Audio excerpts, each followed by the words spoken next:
Welcome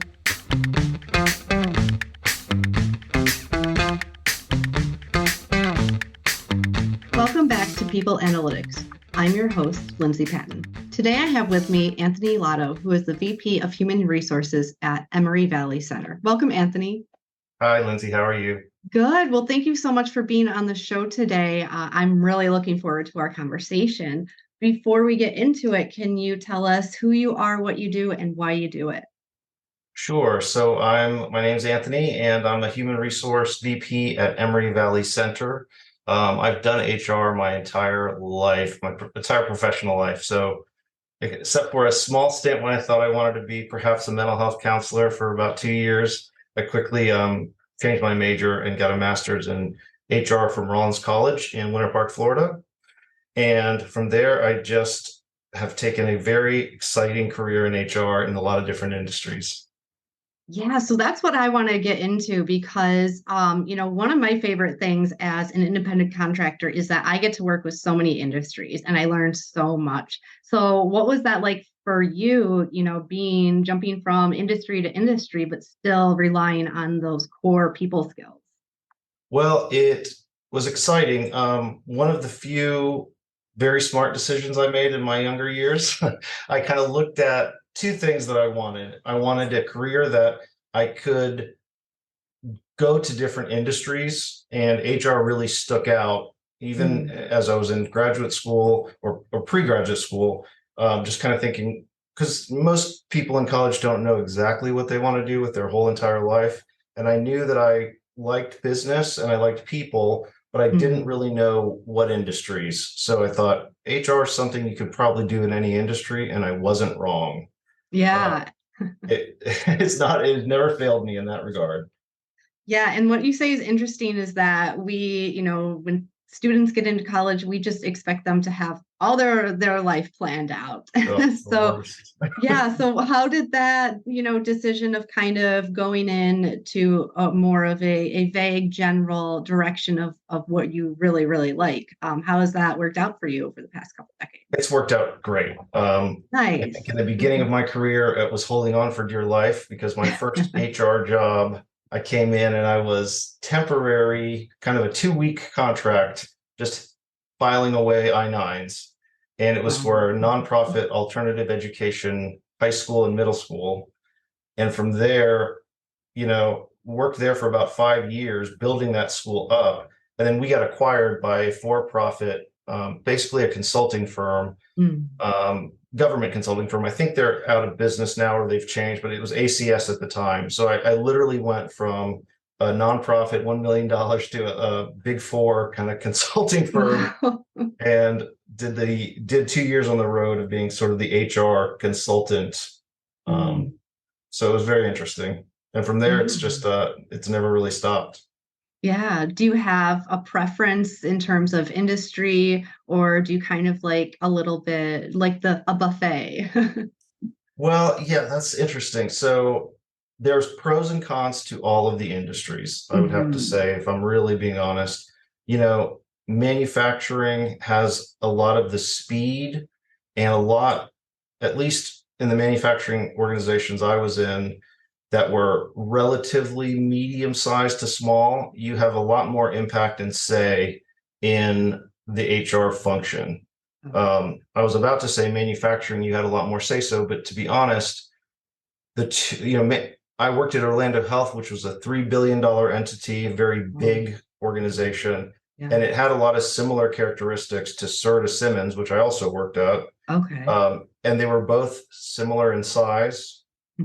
And when I say they had similar characteristics, HR, especially being the roles that I've been in, as more of a generalist. So when I say a generalist, usually in a manager or director or VP role, you really are a generalist for all intents and purposes. Okay. And you're either doing the functional areas yourself behind the scenes, or you have a small team doing it, or in the case of the larger organizations, you have a functional department that you have to reach out to and work through them. And that's where, for me personally, it gets a little bit unnerving because it's slower.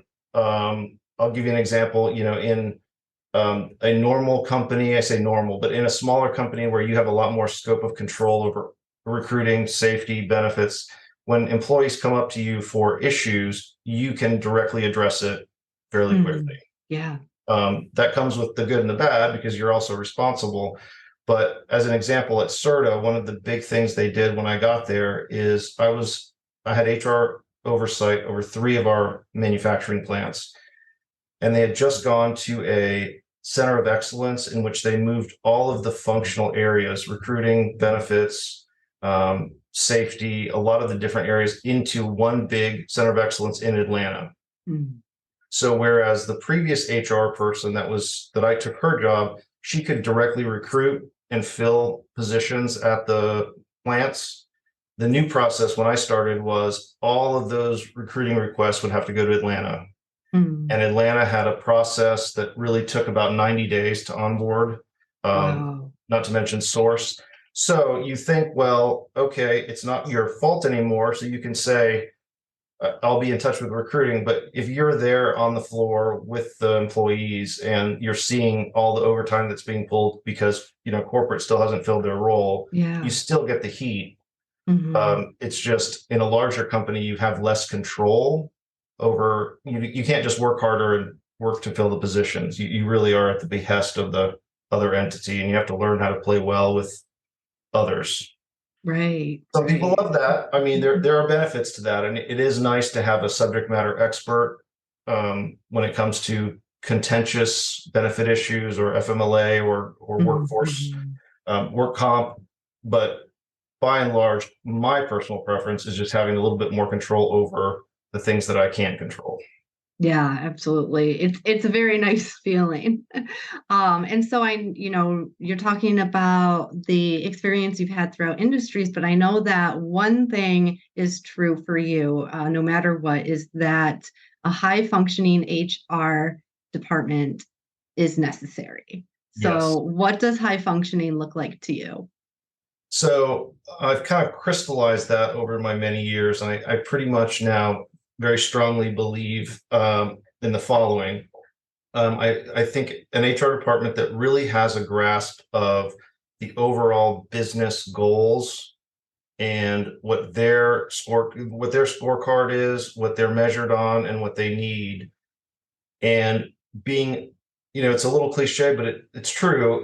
Truly being a partner to the business. I think I've been successful in the various industries I've been in, and even depending on the scope of the business, is I've really understood what a lot of HR professionals I think don't, and they need to, which is what generates the revenue at this business, what is an expense at this business, where does this business want to be in 3 years, in 5 years, what are their most important goals. And it's interesting because they're not readily apparent as some people may think. In manufacturing, obviously, it's units out the door and keeping the expenses down. In healthcare, there was a lot more of a focus on quality. So, you kind of look around and say, okay, what drives revenue in a huge $3 billion healthcare organization? Well, I know this example it's very near and dear to my heart, because when we had to do some cost, we call it value creation, a major consulting firm came and helped us take out about 180 million in cost and gain some of that in revenue generation. But they went around, and we were talking seasoned HR VPs at that company and other departments, quality, major department heads, and kind of did this exercise of, okay, what generates money for this healthcare system? And there was every answer under the sun, most of them wrong. It's like the drugs that we sell, the medicine, the beds, nurses. And I didn't know at the time, but at the end of the day, it kind of made sense. It's like doctors and their extenders, the ARMPs, they're the ones that you can bill for services. So any operation, anything, the revenue generating entities are doctors and their extenders. It's like, okay. And so all that other stuff, I guess you call it, is extremely important, but just knowing those things helps you make educated decisions in any industry that you're in.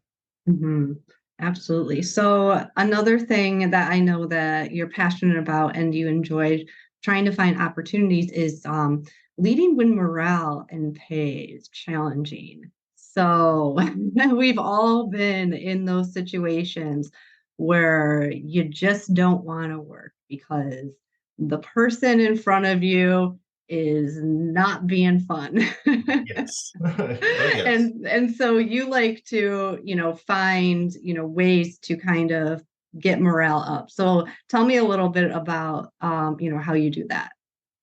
Well, you're absolutely right, and I've come kind of through the school of hard knocks to say, and I will start with this. There are some organizations and people that are they're just toxic. They're not going Yeah. to change. And I would advise anyone listening to this, if they're really beating their head on the wall and they're in a organization that's either discriminatory in some way or just harassing or just bullies. I've tried to fix those for too long in my life. Mm, My advice, sad as it is, just get out while you can. yeah. Always make an effort, but you have to see there. If I could get little things in my life I could do differently, it's not much, but it's things like when I knew an environment was extremely toxic, just hanging around there for a paycheck and maybe trying to fix organizations that were beyond repair. Yeah. There's not many, thankfully, but that I would just put that as a caveat. Yeah. Absent that, I think one of the biggest things that I've done I'm more successful when I do it more, and I'm less successful when I do it less, but it's difficult. Is whenever I started a new company, I tried to go on a listening tour, Mm, and I listen to everyone that I can. I try to schedule half an hour meetings with everyone from the CEO to the frontline person, mhm. and just listen. I mean, I'm always amazed at the amount of money, time, and effort companies spend trying to figure out what their employees want when their employees are literally screaming at them from every, you know, um, communication chain. Yeah. And I think companies tend to overcomplicate things when it comes to that. Yeah. Um, Absolutely. so, there's always different strategies with different organizations. One of the things I'm most excited about here is our challenge is we have people supported, which are individuals with intellectual developmental disabilities, and they need 24/7 care. Mm, So that we mm, have 3 shifts, 8 a.m. to 4 p.m., 4 p.m. to midnight, midnight to 8. And we can't offer staff remote work in that environment, as you can yeah. imagine. So the thing that we're putting into place, which I think is going to be a game changer, is compressed work weeks. Mm, They're not easy to pull off, so we're hiring, a specialist to help us who's had a lot of success. mm, But that, to me, in our world, people are either going to go hybrid remote, at least, if not fully remote, or in a situation where I call it on stage work. So what mhm. we're doing, we have to be on stage. There's no way to remote in. Um, Yeah. Restaurant servers, hospital people, it's just like that. There are a Yeah. lot of positions, remote is not an option. But in that standpoint, having a schedule that is manageable, that you can work 4 days on and 3 days off, is there's no amount of money, bonuses, um, incentives that you can throw at a mismanaged schedule. And I found that in Mhm. healthcare, as big as a company as we were. And I find that here, which is you get into a situation, I call it the spiral, where Mm, you've got a core group of people that are having to pick up extra shifts because we don't have enough staff. And so you're burning mm. out that core group of people, and then they start to leave, and then you hire new people in. And once you get into that zone, and I always tell people, I tell my staff here, and I saw it at the other company I was with, it's, imagine you're a new employee and you start somewhere and you work your normal week, and at the end of your first week, someone on Friday comes to you and says, hey, we really need you to pick up Saturday and Saturday night. We're in a staffing crunch. And they don't force you, but kind of they do. And then, Yeah. It'd be like, what the you heck? you might do that once or twice, but then the next week they do it again. And the next week they do it again. And there's always this, it's not even we need you to do overtime, it's last minute overtime. Yeah. So you can't plan any kind of a life if you have children, if you have any kind of a life basically outside of the office. And what that does is it really embitters employees, and it makes them think, appropriately, maybe not in some cases, that management doesn't know what they're doing and isn't taking the steps to smooth out that schedule. Yeah. So a lot of people talk about money being, at the top of the motivators. I would counter that and say schedule. Most people don't say schedule first because they don't deal with a schedule that's chaotic. The minute you throw in a chaotic schedule to anyone, they'll automatically say, okay, yeah, get that right first, and then compensate me fairly. Because it's, what you're asking for is superhuman effort, and that's not fair to do to, certainly no employee, but certainly not new employees. Yeah. And so one thing that I really, really appreciated that you said was that, you acknowledged it is difficult to pull off, having that awareness going into it and then saying, you've hired a specialist. So I really appreciate, that foresight that you had to recognize, like, all right, this is a little bit outside myself. Let's get someone in who knows what they're doing. So what was that like working with the expert? So thank you for saying that. Yeah. It's very insightful because I tried to pull this off at a previous company. Myself, the VP of operations, and several other people, we're like, we're going to implement compressed work weeks. And as hard as we tried, we could not do it. And it's difficult. So we have not worked with this specialist yet. So we just signed the contract and they begin on July 7th. Okay, cool. They do have a track record of successfully implementing this in our industry. So with direct support providers. And I looked at their presentation and I was laughing because I was telling our executive team that they've got the formula. Whatever that formula is, that's what we couldn't get to at my previous company because we didn't have the expertise. It's almost like, I joke around, I say, it seems like it would be easy to do, but it's almost like the Uber algorithm. Get that algorithm done, and somehow that is meeting out cars and making it work.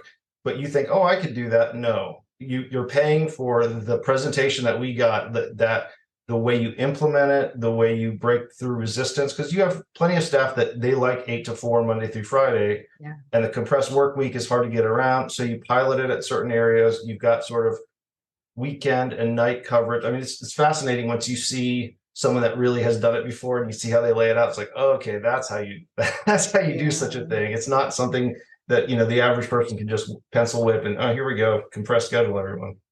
Yeah. And I think, with schedule, I think time is something huge that we recognize we were not respecting enough before the pandemic.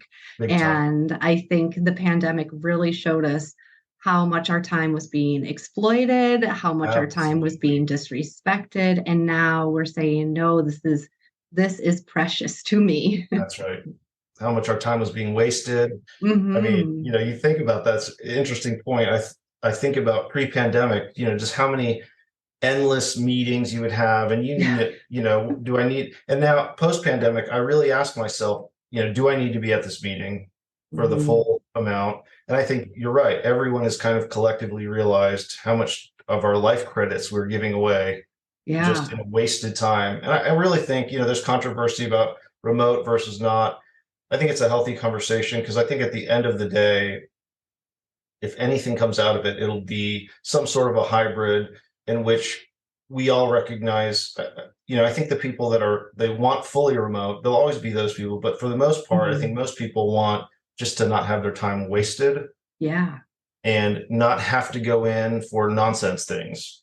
Yeah. I mean, I think you nailed it when you said we all realized how precious time is after the pandemic. And I think people very appropriately are saying, if you can't give me raises and keep up with inflation, all this other thing, at least respect my time. Don't have me come in for nonsense. Yeah. And it's free, like, for the most part, to respect. Obviously we can't live in a world where we're not working all the time. I wish. Yeah, I wish too. That's just the American culture. Yeah, but let's just respect each other's time. And Especially with digital, everyone is accessible at any time. So I 1000. think we need those boundaries. We need to have the conversation of, like my time's not going to be wasted. Like you Right, can't have these expectations of me. right. It's Yeah. interesting. My girlfriend is a consultant and she works 100% from home. Mm, Once in a while, she'll fly into the client, but a couple, maybe 5 years ago, I almost went to work for the company she's working for now. okay. And the reason I turned it down was it just the life on the road turned me off. And I mean, all of Ah, those consultants would fly in on Monday and they'd fly out on Friday. And they did an engagement at the company I was working for 2 years. So I got to know these folks over that time period. And at that time, I saw marriages breaking up, people quitting because they were missing everything in their mm, children's lives. And so I said no to that. And I think yeah. appropriately, I'm just like, I can't do that. But then I meet her, we start dating, and I was just like, you work for this company? She's like, yeah, after the pandemic, to your point, like if you don't have to be on the road, they almost so it's flipped. In the past, it was like, you can work from home if you can, but really we want you to be in front of the client. Now it's the Mm, opposite. If you can do it from home and the client has bought in too because they're saving so much money. yeah. Yeah. So They it's don't kind have of like, to yeah, it's fly. Yeah. amazing to me. I'm like, well, if the job was what you're doing, I would have done it. But Yeah. It's incredible how that shift has happened. I went from having jobs that I could do from home, but employers that expected me to be in the office. And right, now I'm working 100% from home. And there's, things that were taken away that I think we're like commuting, for yeah, example, yeah, that they're part of our lives, is part of our life. And we just were like, okay, we accept it and didn't yep, realize the yep, time that we could get back. totally, totally, Mhm. So I want to talk about too, recognizing that you're in an industry where you can't have that remote option. There are across industries, there are different ways of working. right, Even within across offices and organizations, yep. people have different personalities. So how do you create, more individualized or more I guess, custom experiences based on those industries and personalities? Sure, that's a great question. Because it's something you always. So I would say it like this. I have a phrase that I don't know where I picked it up. I don't take credit for it, but it served me well. And it's, you want to treat employees fair but not equal, Mhm. because it's impossible to treat everyone equally because people have different roles, responsibilities.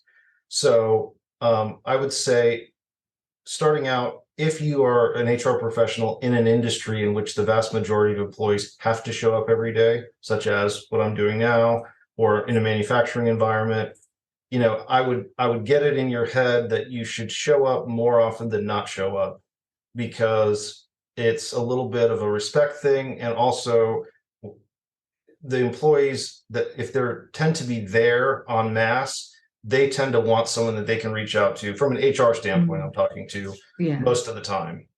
Um, but for example, with my department, I have about 4 people, and we've negotiated to where there's always HR presence here, but we can work remote days as long as we pre-schedule it a day here. So there's always going to be someone here, but if I need a day, then we just work it out amongst ourselves. Mm, mhm. There's other individuals that really they can work remote most of the time if they want to, and so we've allowed that. Um, and then, like I said, with our on-stage staff, the folks that really remote is an option, they're going to get the compressed work week option. And it's interesting because you'll have someone that has I call it a nice office job, but a nice office job in which they don't necessarily have to be at work at 8 or else there's a person waiting for them, kind of thing. It's like Yeah. they can come in a little late, stop and get a coffee, but they're already um, getting a little bit, asking if they get compressed work weeks as well. Mm, And mhm. it's something we have to think of. There's nothing wrong with that, but it's the way it was intended is the folks that are not on stage can have a little more flexibility and work from home as long as their boss approves it. Um, Yeah. but these folks who cannot have that option, we'll give them the compressed work week option. And now you've got a little bit of, hey, we want the compressed work. We can get 3-day weekends off, and we may end up doing that. I mean, as long as the work's getting done. I've seen a lot of different models. I think the one that I've never worked in, but I've heard has real good results is sort of you have a core hours thing. It's like certain days a week, everyone's expected to be there between these times. And then after that, you kind of you make your own decisions based on your priorities. Yeah. And you said something that I hear repeated often on this podcast is as long as the work's getting done. And I feel like that is such an enormous shift from the expectations of years ago, where we own your time from, like you said, 8 a.m. to 5 a.m. And you better be working and at your, desk or computer or station. But now, we're recognizing that it's not about the minutes and seconds squeezed out of someone. It's about the job that they do. Absolutely. And I think if you don't, as an organization, understand that, or if you're in a culture that doesn't get that, that's where I kind of my earlier caveat, probably just leave, because I can share a story of a company that I worked for on a consulting basis only, because they were at 100 employees and they could not get productivity where they wanted it. It was low, even for their industry. Quality was low. Everything in that company was low. They made signs. And when I went to work for them, they brought me in to help and figure out why was morale low? Why were all these things so low? And I went in, talked to everyone, tried to help as much as I could. I couldn't figure it out. At first, I couldn't figure it out, but it didn't take me long to realize the CEO and CFO have the mindset of everyone is taking away from us. No one is trustworthy. So we're going to install, the kind of software that's taking pictures of everyone's screen and seeing what they're working on. They have this facial recognition clock in. If there was 5 minutes, give or take, they'd take it from employees. So very low trust. Yeah. And what I determined as I was leaving, and they finally began to trust me and they knew I was leaving, they kind of let me in on all of the employees. And these are employees that they didn't like each other, the departments didn't talk, but they all had this sort of pinky commitment to work at a certain level, which is not that very hard, because it's like they can't fire all of us. Yeah.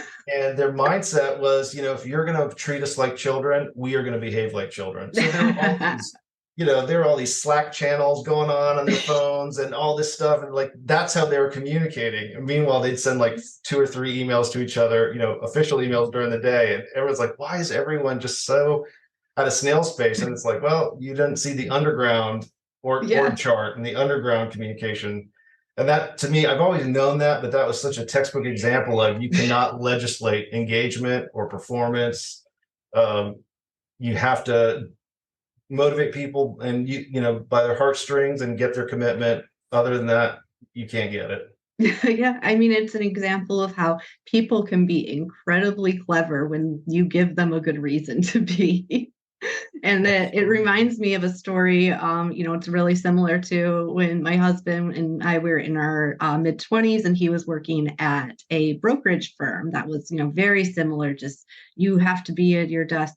If you take off for an appointment, you have to make it up, counting hours. Oh. So this was during the time where technology wasn't up to speed as it was. Mm-hmm. So he found out that he could log in to check in the time clock from his phone. So he would just take 2-hour lunches, log back in on his phone while he's at the gym, and they wouldn't know because everyone's coming in and out of the office during those 2 hours. Yep. People will find a way. They will find a way. And I mean, this company installed, the one I was talking to, installed sort of cameras so you couldn't do that. But even the IT person at the company who had administrative control over that system was in on it. So he would adjust people's time. I mean, it's like, it was just, I say this all the time, you cannot build a mousetrap to outsmart your employees. I always say to people, they will always outsmart you, and you can't be at war with your employees. They will always, the best you can hope for is that they like you and they're willing to do it for you. But if you think you can outmaneuver them, I've never seen it done. Maybe one day, but I've never seen it done. There's always more. Even if it's a small company, there will always be more. Even if it's 1 and 2 people. That's right.